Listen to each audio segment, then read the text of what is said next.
Mangwanani Mwalelepo Fukenjani Dumilava Nave Africa. Welcome to Africa. Good morning. The news and current affairs show that remains your portal into Africa's most potent stories. You are joined by Ashwin Mberi on the 18th of August, and these are some of the stories we're looking at. Hakainde Hichilema wins Zambia presidential election. Congo's Ebola outbreak becomes deadliest in country's history. Morocco arrests 111 as security tightens around Ceuta. Canada tightens student immigration as African path to residency narrows. We'll also be getting an update from Mr. Mike Sichula, who was at the election center in Zambia, Lusaka, upon the announcement of Hakainde Hichilema becoming the president of Zambia, securing his second term. And then Talent Gore will also join us later in the show as she delivers the Zimbabwe Report. This is Africa. Good morning. Top stories shortly. Namibia is a land of movement, with waves that never stop reaching forward. Here, adventure is not something we search for. It is something we are born into. In every corner of this country, creativity rises, from artists, from athletes, from dreamers. And when the world comes to explore Namibia, they discover something extraordinary. Because when sport moves people, creativity moves ideas, and tourism moves the world toward us. Something powerful happens. A platform where movement meets imagination, where industries connect, where opportunity grows, where Namibia's next chapter begins. Welcome to the Creative Sport Tourism Expo. Exhibit, partner, experience. Creative sport tourism.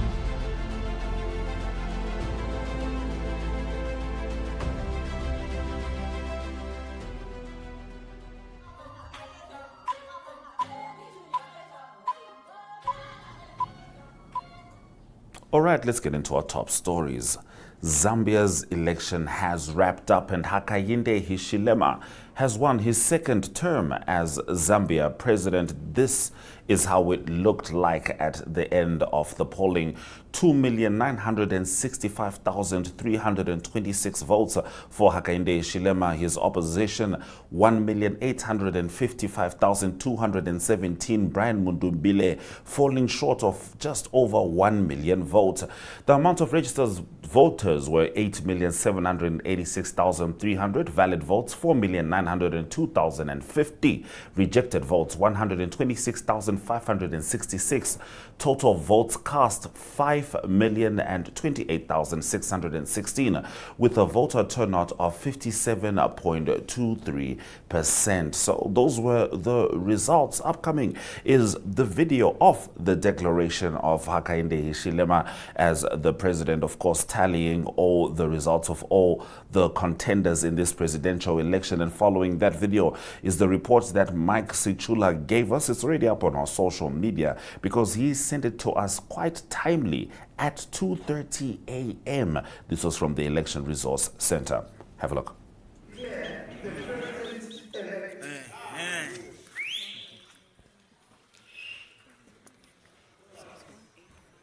The Electoral Process Act, General Regulations 2016, Declaration of President-elect.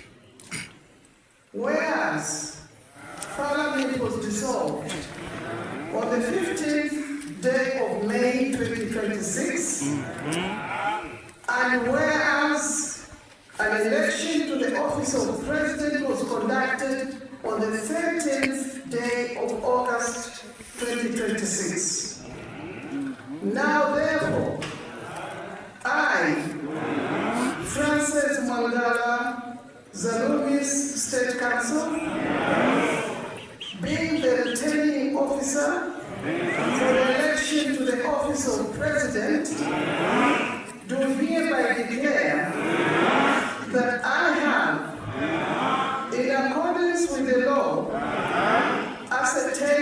results of such election and the valid votes were given to Hichilema,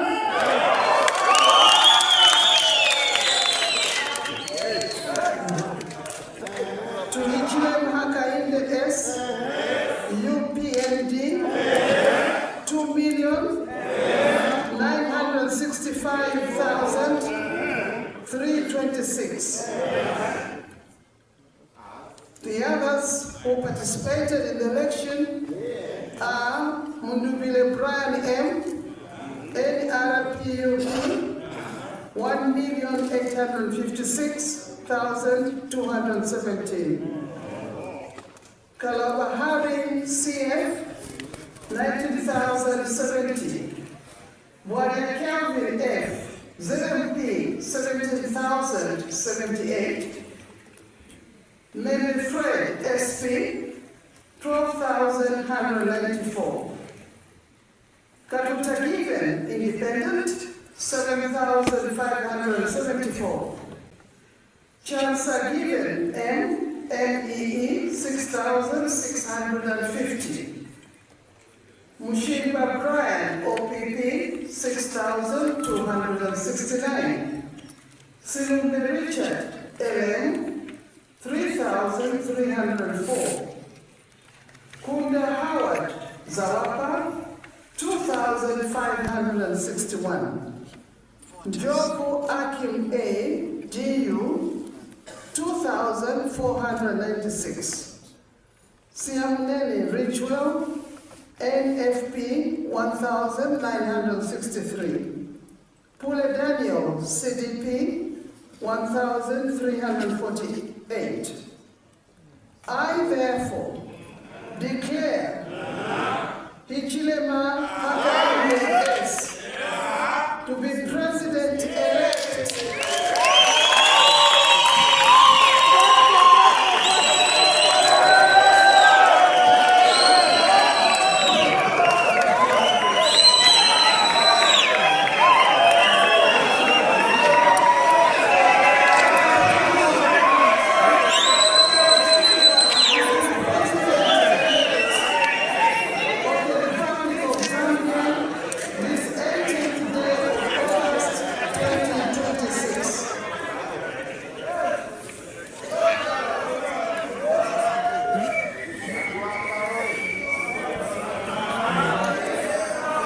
Well, it has been a mammoth rally. The results have been announced around 02:30 in the morning.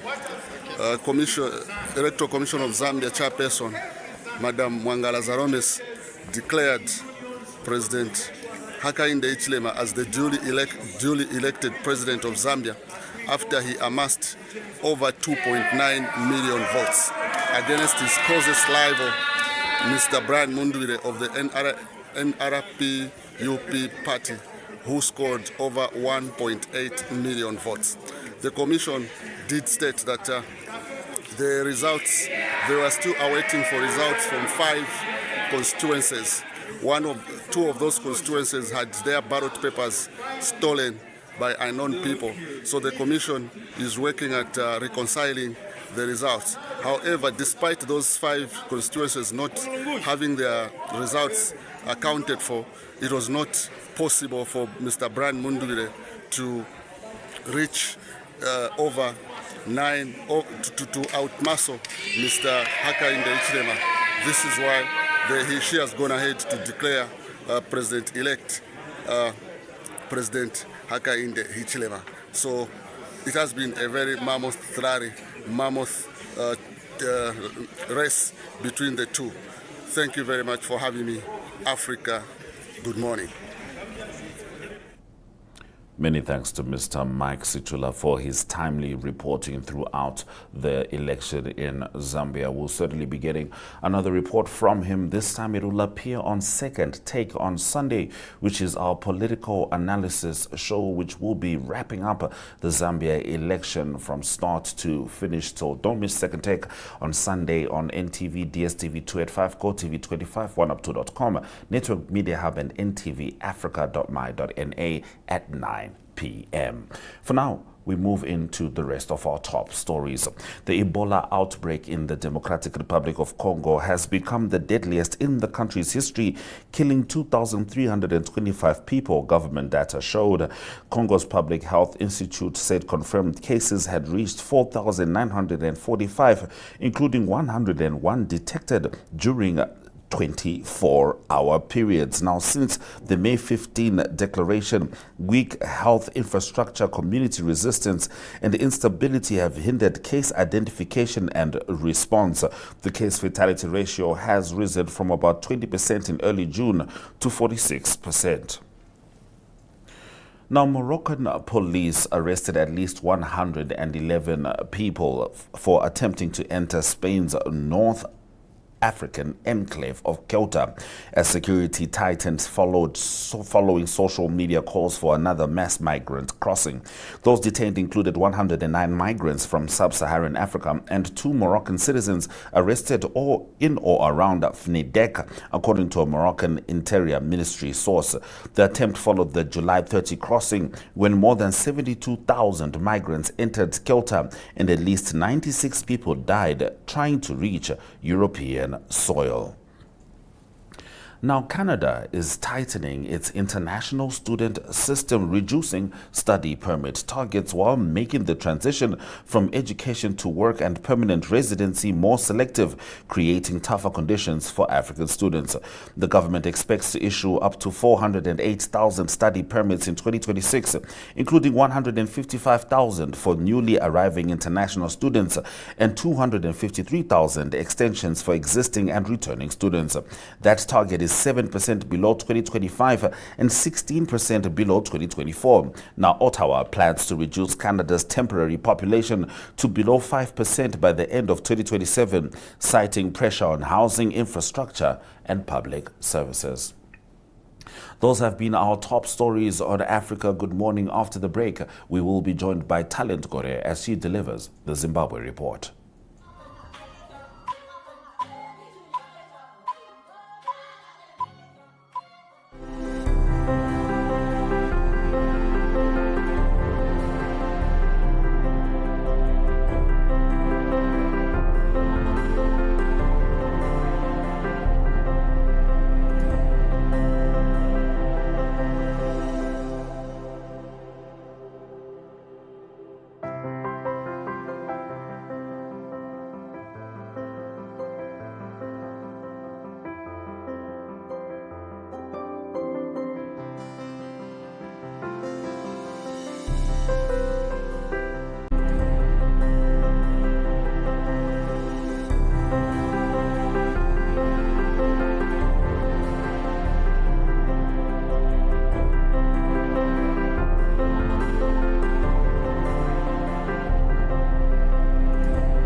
The death toll from the August 11 Lake Kariba boat disaster is now at 92 after 6 more bodies were recovered, confirming that the vessel was carrying at least 159 people when it sank in rough waters, far exceeding its reported capacity of 90 passengers.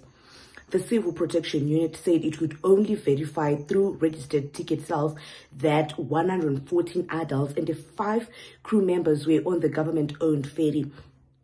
It said that an unknown number of children below the ticketing age were also on board and were not captured in official records.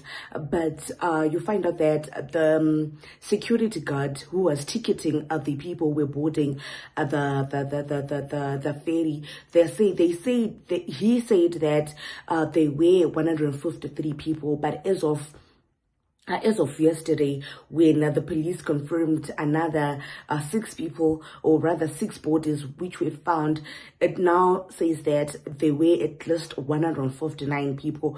And there are several survivors who are saying that they believe that there were more than 200 people on that vessel. So today, the Zimbabwe National Army is now the ones who are actually diving and recovering those bodies from the Lake Kariba. They are saying that they are going 70 meters underwater to recover those bodies. They say that usually it takes 3 days for those bodies to come to the surface.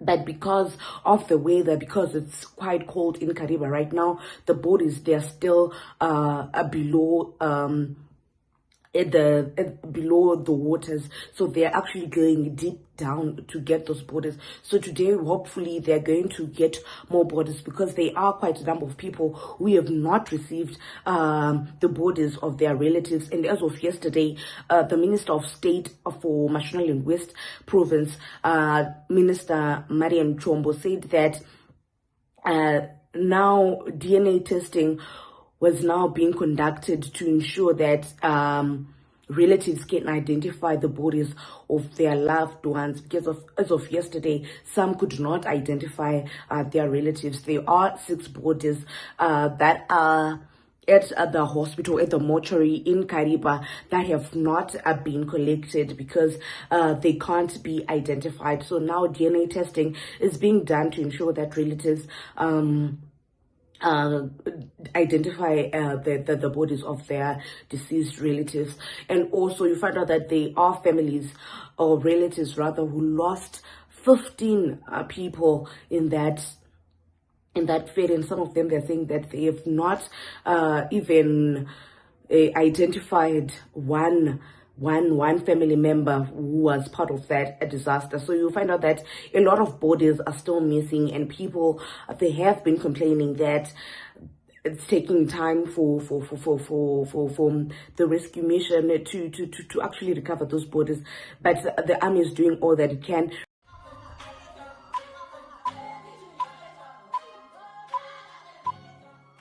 President Emmerson Mnangagwa has handed over the chairmanship of the regional bloc to South African President Cyril Ramaphosa, and the handover took place at the 46th SADC Summit of Heads of State and Government at the Chief Albert Lutuli International Convention Center in Durban, South Africa. And in his address to the summit, President Mnangagwa called for continued investment in educational systems capable of producing solutions to the region's development challenges. He also urged SADC member states to strengthen regional infrastructure projects, citing the Kazungula Bridge in Zambia as an example of infrastructure that can facilitate regional integration and economic development. President Mnangagwa expressed concern over the ongoing conflicts in Democratic Republic of Congo and Madagascar, stressing the region's continued commitment to peace and stability. The summit brings together SADC leaders to deliberate on regional development, peace and security infrastructure, agriculture and other priorities affecting the bloc. And you've asked why Zimbabwe still has had the chairmanship, but Zimbabwe was supposed and over its chairmanship in 2024 to Madagascar, but because of the conflict that is happening, or rather that happened in Madagascar, the chairmanship was taken again from Madagascar, and it was being shared. It was now being shared between the outgoing chair and the incoming chair. So it was being shared between South Africa and Zimbabwe during the tenure of Madagascar. So right now, President Emmerson Mnangagwa has handed over the chairmanship to South Africa, because South Africa was the incoming chair. So right now, South Africa is now the chairperson of the SADC, and President Emmerson Mnangagwa handed over to the incoming because he was the outgoing chair of SADC. So yes, so President Emmerson Mnangagwa is just calling for continued support and continued support between member states, and also urging member states to prioritize security and peace, especially in Democratic Republic of Congo and Madagascar.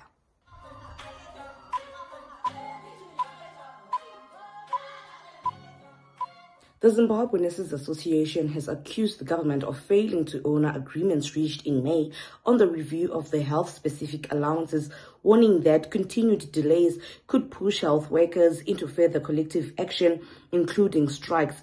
The Zimbabwe Nurses Association, in a statement, said government and health worker representatives had agreed through the Health Negotiating Forum in May that health-specific allowances would be reviewed with the possibility of implementing revised allowances from June. However, worker representatives subsequently submitted their proposals, and the Health Service Commission communicated the matter to the Minister of Health, through the Minister of Finance rather, but almost 3 months later, there has been no substantive response or implementation. The last review of the allowances, which cover night duty, on-call, standby, nurse managers, post-basic qualifications, mental health, special health duties and uniforms, was last conducted in 2022. Well, this is according to the Zimbabwe Nurses Association, which is saying that the last reviews were last done in 2022, and now we are in 2026.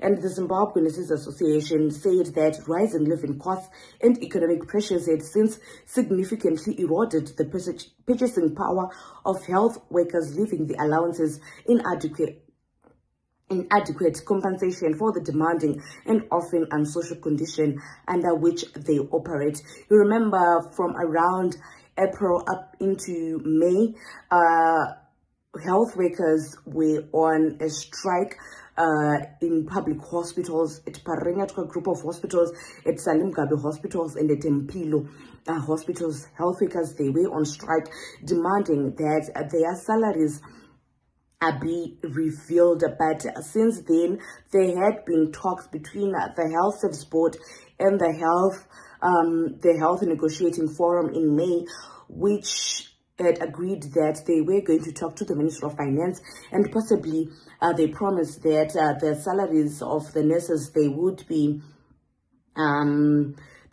reviewed. But rather, now we are in August and nothing has been done, and now the nurses are saying that they will go on action, or rather they will take a strike if the government fails to review or to honor their end of the bargain.